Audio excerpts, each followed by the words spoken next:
All right, so meanwhile, the Director of National Intelligence, James Clapper, testifying right now before the Senate committee. And there's the head of that committee, John McCain, who is questioning him as well. We've got one ear to that to see if there's a good exchange that we want to bring to you. Some eye-opening comments on the worldwide terror threat, seemingly contradicting what other members of the Obama administration have been saying this week.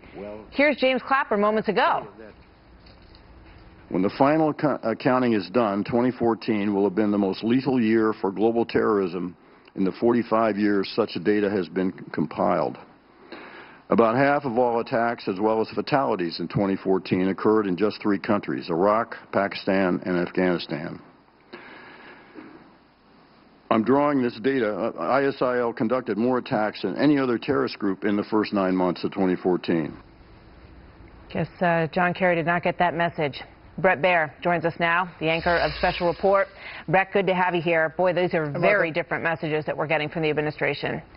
It is starkly different. I mean, there's so much reaction to what Secretary Kerry said yesterday on the Hill, that Americans are under less daily threat than ever before in the last century. I mean, there you see the Director of National Intelligence kind of laying it on the line. I talked with the former head of the Defense Intelligence Agency today, retired Lieutenant General Michael Flynn, about Kerry's comments. He said Secretary Kerry, quote, is out of touch with reality. He clearly is not listening to the entire U.S. intelligence community. He is not reading any of the intelligence or other things that have been written over the last few weeks, months, years.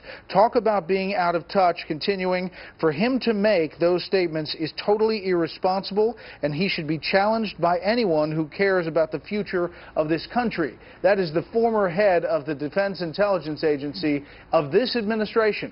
You know, Martha, today... Stunning. That is a stunning statement. I mean, it lines up with what he has said in the past, but it goes even further, Brett.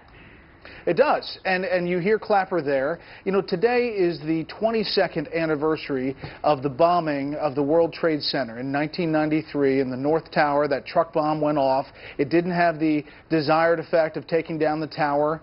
Terrorists, obviously, 8 years later would accomplish that on 9/11. But 22 years later, everybody we talk to in the intelligence community and around it says the threat matrix now is more dangerous, exponentially more deadly and skilled than 22 years ago today. Which raises the question, why, Brett? I mean, what is the motivation? Because if indeed, you know, we all saw that early bombing led to the later bombing, that these people have a lot of patience. They've made it very clear what their motive is and the goals of what they want to carry out. If, God forbid, something horrible happens here, the President and John Kerry are going to have sound bites that they are going to rue they ever said.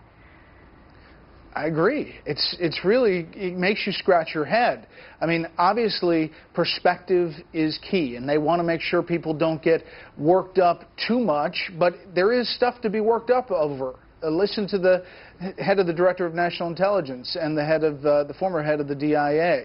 The President telling Vox.com that he agrees that the media hypes the terrorist threat. If it bleeds, it leads, he said.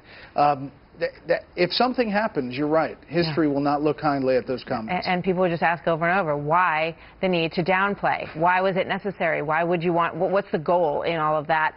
Lots to think about with all of this. Brett, thank you very much. Great information from the former DIA. We thank you for that. We'll see you